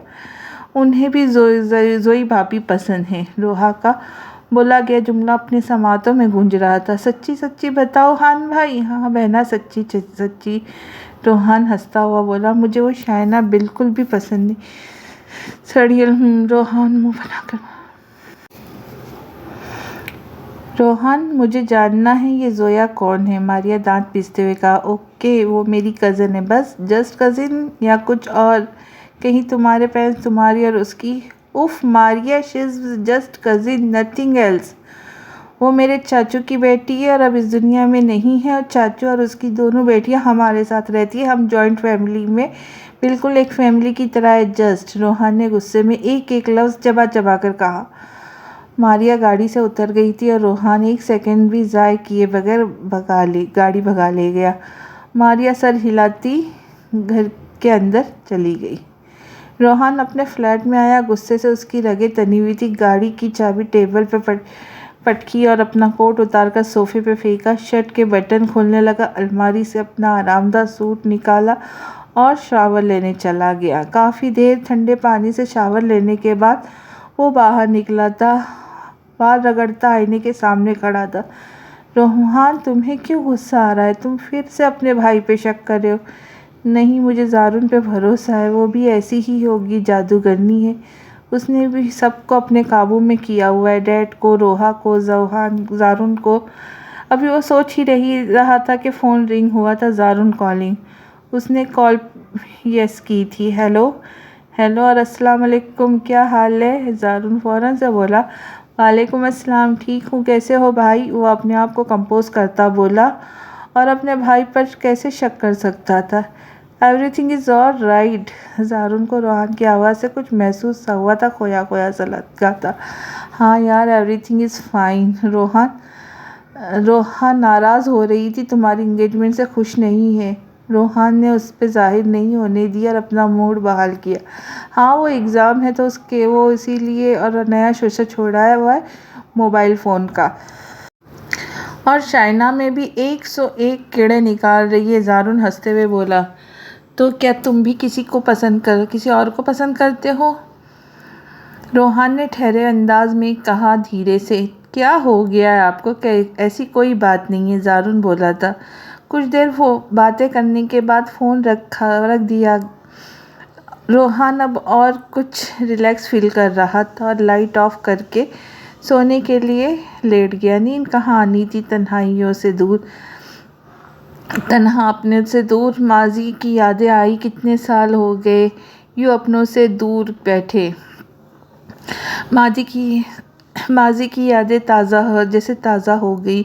जोया से निकाह के बाद जारून सोच चुका था कि वो जोया को ज़्यादा देर तक निकाह कायम नहीं रखेंगे और जल्दी ये कहानी ख़त्म हो जाएगी। यही सोचकर वो ऑस्ट्रेलिया चला गया था अपनी मुस्तकबिल बनाने। अपनों के लिए उसके दिल में बदगुमानियाँ पैदा हो गई थी, ख़ास तौर पर अपने डैड यूसुफ आलम साहब के लिए। उन्हें दादाजी के साथ दिया और उसे पराया कर दिया। ज़ोया को लेकर उसने कभी भी इस तरह नहीं सोचा था। उसका बचपन ज़ोया के साथ बहुत अच्छा था, बहुत केयर करता था वो ज़ोया जरताज की। ज़ोया के हाथ की उसे कॉफ़ी बहुत पसंद थी। वो उसको एक अच्छी कज़िन थी, मगर जब रिश्ता बदला तो जैसे सब बदल गए। ज़ोया के लिए अब उसके दिल में सिर्फ जो था वो नफ़रत थी। Hello brother. वो बेंच पे बैठा था। इतने दिनों को मैं अपने बीते दिनों में खोया था जब उसे कब से आवाज़ आई थी। वो उस अजनबी इंसान को देख रहा था जो पाकिस्तानी लग रहा था, लगभग 30 साल का तो था। उसे देखकर खड़ा हुआ और गौर से देखा, या शायद पहचानने की कोशिश कर। ओ ब्रदर दी वी पाकिस्तान थे वी पाकिस्तान यानी हम भी हुए भा। उसने उसे बड़े से गले से लगा लिया था। माई सेल्फ वकार हसन, तुम मुझे विक्की बुला सकते हो। तुसी मेरा मतलब योर इंट्रोडक्शन। मेरा नाम रोहान है। मैं आज ही आया हूँ पाकिस्तान से। अपने लिए रहने की मुनासिब कीमत की जगह ढूंढ रहा हूँ, बट सारा दिन बस ऐसे ही गुजर गया। विक्की ने उसे सर से लेकर पैर तक देखा। 24 साल खूबसूरत लड़का रोहान। विक्की रोहान को लिए अपने फ्लैट पे आए। वो एक छोटा सा कमरे नुमा फ्लैट था, किचन में वॉशरूम भी उसके सामने एक कमरे के फ्लैट में ही था। ज़मीन पे मैट्रेस बिछा हुआ था, एक सोफ़ा था, एक अलमारी। इस कमरे में एक विंडो थी जहाँ से बाहर का सारा मंजर साफ नज़र आता था। ये मेरा छोटा सा करीब खाना है, तुम चाहो तो कुछ दिन रह सकती हो यहाँ जब तुम्हें अपना ठिकाना नहीं मिल जाता। रोहान अंदर ही अंदर डर भी रहा था कहीं कोई फ्रॉड ना हो, मगर अब उसे इत्मीनान हो गया था। उसे अपना सामान एक साइड रखा, ज़मीन पर पड़े मैट्रेस पे बैठकर अपने शूज़ उतारे और रिलैक्स होकर लेट गया। जब उससे आया था उसे अब जाकर कुछ सुकून मिला था। कुछ देर बाद विक्की खाना ले आया। काके उठ के कुछ खा ले, सवेर का फूका होगा। खाने को देखकर रोहान को भूख जाग उठी। खाना खाने के बाद वो सो गया था। सफ़र की थकान थी और कुछ दिन भर ख्वार होने की। सुबह जब वो सोकर उठा तो विक्की तैयार हो रहा था काम पे जाने के लिए। ओके मैन, मैं काम पे जा रहा हूँ, तुम्हारा नाश्ता मैंने बना दिया था, कर लेना, अब शाम में मुलाकात होगी। वो बाई लैपटॉप वाला बैग उठाते बाहर निकल गया। रोहन ने सोचा कैसे वो शख्स एक अनजान आदमी के एतबार पे अपना घर छोड़ गया। 2 दिन बाद उसकी जॉब शुरू होनी थी, इसलिए ये उसने सोचा कि ऑस्ट्रेलिया का मशहूर शहर सिडनी घूम फिर ले। शाम को जब वो आया तो देर हो चुकी थी। विक्की घर आ चुका था। ओ यार, कहाँ था? मैं कब का आया हुआ हूँ, आजा खाना खा ले। आई एम सॉरी यार, मैं बाहर से खा आया हूँ, रोहान ने माजरत किया। कोई गल नहीं, सैर करने गया था। विक्की ने अपना खाना सोफ़े पे रखते बोला। हाँ, 2 दिन है मेरे पास तो सोचा घूम फिर लूँ, इंजॉय कर लूँ। वो मैट्रेस पे बैठ के अपने शूज़ उतारने लगा। विक्की गरम गरम भाप उड़ाती कॉफ़ी लेकर उसके सामने बैठ गया। रोहान सोफ़े पर बैठा अपना फ़ोन यूज़ कर रहा था। कॉफ़ी थैंक्स, कल इतना टाइम नहीं था एक दूसरे को जान सके। आज सुना अपनी हिस्ट्री घर वालों के बारे में। विक्की उसके सामने सोफ़े पे बैठा था। हम 3 भाई हैं, मैं बड़ा हूँ, मुझसे 2 साल छोटा मेरा भाई और 10 साल छोटी बहन है। मैंने MBA किया है। यहाँ मैं अपने रोशन मुस्तकबिल का ख्वाब पूरा करने आया हूँ। फाइनेंशियल इशू है तेरी भी? विक्की ने पूछा। नहीं, वो मुस्कुराता हुआ बोला। फिर क्या मजबूरी खींच लाई तुझे यहाँ? मेरा शौक़ मुझे खींच लाया। तल्ख सी मुस्कुराहट भी थी उसके चेहरे पे। ओ यार, हम यहाँ धक्के खाने के लिए मजबूरी खींच लाई, तू शौक़ से धक्के खाने आया? मगर कुछ तो है जो तुझे बेचैन कर रहा है। विक्की को उसके चेहरे के तासुरात खोए से लगे। 5 दिन पहले मेरा निकाह हुआ है, संजीदगी से उसने कहा। इत्ते रख यार, तू ब्याह करा के आया है, इसलिए नहीं उदास हो रहा है? विक्की पुरजोश होता बोला। सिर्फ निकाह कागजी रिश्ता, रोहान उसकी तरद्दुद कही। वो और तो रुखसती नहीं हुई, जब भी बस कर वालों को रुलाया हुआ है। विक्की ने फिर अपने तो ही तुक्का लगाया। रोहान को उसकी बेतुकी बात पे गुस्सा आया। वो कॉफ़ी का मग मेज़ पर पटकता हुआ खड़ा हुआ था। विंडो के पार देखने लगा। मुझे नफ़रत है उससे, सिर्फ नफ़रत और कुछ भी नहीं, बस। विक्की को शौक़ लगा तो उसकी बात सुनकर। फिर तुमने निकाह क्यों किया था? ज़िद दादी और डैड की? वो विंडो के पार देखता हुआ बोला। विक्की उसके पीछे खड़ा हुआ। ऐसे नहीं कहते, बड़े कभी बच्चों के लिए बुरा नहीं सोचते। तो फिर मेरे साथ ऐसा क्यों किया, क्यों मुझे मेरी मर्ज़ी से हमसफ़र चुनने का हक़ नहीं दिया। वो अपने आप को बेबस सा महसूस करने लगा। चल छोड़, आ जाएगी तुझे भी उनकी समझ। मुझे तो एक गाँव के गरीब घर का रहने वाला हूँ। माँ पियो का कोई एक पुत्र, 4 बहनों का कल्ला परा अकेला भाई, और छोटी उम्र में ही घर की जिम्मेदारियों का बोझ डाल दिया गया। ले दे के पढ़ाई की, फिर यहाँ चलाया, मेहनत मजदूरी के साथ पढ़ाई भी की। अब जाकर एक अच्छी जॉब मिली है, सुकून वाली। इस कमरे में ने 6 साल गुजारे। अभी 2 बहनें ब्याही है, दो दो रहती है। यहाँ से बोरियां भर भर के पैसे भेजे, घर वालों का अच्छा गुजारा हो सके। विकी ने उसे अपनी बातों में उलझा लिया था। रोहान को उसकी बातों से अंदाज़ा हुआ, मजबूर सिर्फ वो नहीं, मजबूरियों का बोझ तो बहुत लोग उठाए फिरते हैं। 2 दिन गुजर गए। आज रोहान की जॉब का पहला दिन था। वो बड़ी तैयारियों से वहाँ गया था। वहाँ एक और इत्तेफाक, रोहान के साथ कंपनी में उसे जॉब मिली। विक्की भी वहीं पे जॉब कर रहा था। दोनों ने एक दूसरे को नहीं बताया था कि वो कहाँ जॉब कर रहे। अब वो दोनों एक साथ जॉब पे और एक साथ ही वापस आते। विक्की ने उसे पूरी ऑफिस के स्टाफ के बारे में जानकारी दी थी, कौन क्या है और क्या करता है। रोहान अपने कैबिन में बैठा लैपटॉप में अपने काम में बिजी था जब एक लेडीज़ की आवाज़ आई। Hi mister handsome. रोहान ने सर उठाकर सामने देखा तो एक खूबसूरत लड़की सामने खड़ी मुस्कुरा रही थी। स्मार्ट सी वाइट टॉपलेस, स्लीवलेस और घुटनों से थोड़ा नीचे आती ब्लैक स्कर्ट, गोल्डन डाई बाल कर्ल किए हुए, कोरे सफ़ेद कलाई पहना, diamond bracelet. Yes ma'am, it's lunch time, let's have a lunch. No thanks you no thank you, I will do it later. जी नहीं शुक्रिया, मैं कर लूँगा। उसे इसका इनकार करना अच्छा नहीं लगा था, मगर फिर की कमेटी चली गई। मारिया किसी न किसी बहाने उसके कैबिन आती जाती रहती। 1 महीना गुजर गया। रोहान को वहाँ काम करता, अब सबके साथ उसकी हाय हेलो थी। फिर एक दिन रोहान और विक्की मार्केट में शॉपिंग कर रहे थे। रोहान अपने लिए शर्ट देख रहा था जब उसे पीछे से आवाज़ आई और वो आवाज़ जानी पहचानी थी। विक्की भी रोहान के पास खड़ा था। वो किसी लड़के के साथ थी, उसकी पीठ थी रोहान की तरफ। William, this shirt is really nice. No Maria, this one is good. This not, leave it. William, if my choice is bad then why. William, अगर तुम्हें पसंद नहीं, बुरी है, तो फिर क्यों। वो बोलते बोलते मुड़ी तो उसके पीछे रोहान और विक्की खड़े उसे ही देख रहे थे। Oh you man hair. Maria के मुंह का जाविया बिगड़ा था उन्हें वहाँ देखकर। क्यों, जब तुम इधर शॉपिंग करने अपने बॉयफ्रेंड के साथ आ सकती तो हम यार क्यों नहीं, विक्की बोला था। व्हाट है सेइंग, विलियम बोला। वैसे मारिया भी थकी नहीं, जोरे से अंग्रेजी में बोलते बोलते मुझे कैसे टेढ़े लहंगे बनाया ये जोरे की औरत। विक्की, क्या है तुम्हें, क्या जैसा भी। हाँ रोहान, मारिया बोली। हाँ अब रोहान की तरफ मुड़ा। चल विक्की, देर हो रही है। हाँ हाँ, हैव इट वेल वेल बोला विक्की दूसरे खाने चलता। तुझे कैसे पता चला ये लड़का इस लड़की का बॉयफ्रेंड है। रोहान ने विक्की से पूछा।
कंपनी के बाहर खड़ी अपनी टैक्सी का वेट कर रही थी जब रोहन उसके पास बुलाया। हाय, रोहन ने हाथ हिलाते हुए कहा। हाय, कैसी हो? आगे बढ़ गई। ये नहीं, वो भी अपनी राह पे चली गई। मारिया ने मुड़ के देखा तो वो जा रहा था। फिर मारिया उसमें भी नजर दिखाने की क्या जरूरत थी। सर पे हाथ मारती वो भी आगे बढ़ गई।